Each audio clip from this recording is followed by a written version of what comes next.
Hello guys, Tish here, and this is my second video of the new series I started, in which I show all my favorite weapons I discovered in Battlefield 3, the ones that work the best for me. This is episode 2, and today I'm going to review and show you the VAL, probably the best PDW available in Battlefield 3. First, let's talk a little bit about specs. It has blazingly fast rate of fire of 900, and its damage, it doesn't have that much of a drop off. Max damage is 20 and the minimum damage is 18.4, with the drop off starts at 6 meters and the drop off stops at 40 meters. The gun is really good for long range, and as a PDW it has almost the same minimum damage as the assault rifles, which are designed for long range. The gun has built-in suppressor, which is really nice because it keeps you off the minimap, but it has one disadvantage too. The bullet time is really slow. It's 333 meters per second, so you have to lead your targets quite a bit if you're shooting at long range, and honestly I didn't find it to be that much of a problem. Unfortunately, the recoil is a bit on the high side. You have to do a lot of micro bursting if you want to be successful with it. In close range you can just spam the trigger, but at long range spamming the trigger isn't going to help you at all. Probably you won't get even one kill. You have to do a lot of micro bursting. I have few shots from really long range in the video.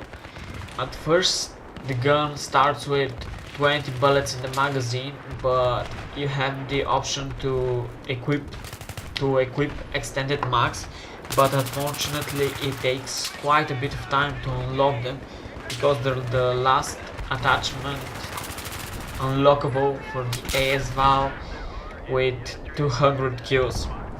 200 kills, it may not sound that much, but with that high rate of fire and 20 bullets, you find yourself not being able to finish your targets a lot of time.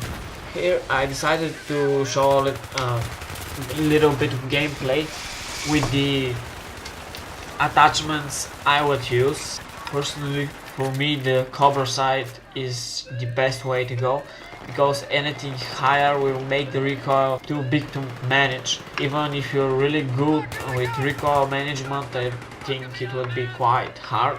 And of course the extended mags, you don't get a third slot for attachment because you already have the suppressor. The gun has quite high vertical recoil of 0.4, but the horizontal isn't that big of a problem. The left recoil is 0.2 and the right is 0.3, so the gun is going to bounce a little bit more in the upper right corner, so it isn't that hard to manage to control it.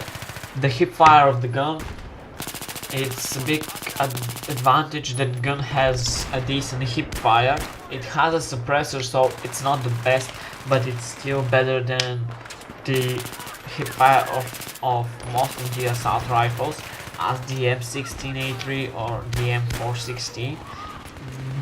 It's not, of course, like the MP7 or the MP5K or MPK as it is in Battlefield 3, but still I think it's really nice and can get you out of trouble a lot of time if you're in close range. For a sidearm I would pick the Magnum because of just raw power of it. I really like that you can pick people off with only a single bullet if you hit them in the head, which is a big advantage over all of the other pistols. And even if you don't hit him in the head, you do 75 damage, which if the player is just a little bit damaged, it's still one shot, one kill. I hope you enjoyed this video and find it educational. Try the VAL and tell me what you think in the comments. I personally think it's one of the best weapons in the game. Let me know what's your opinion. See you guys in the next video.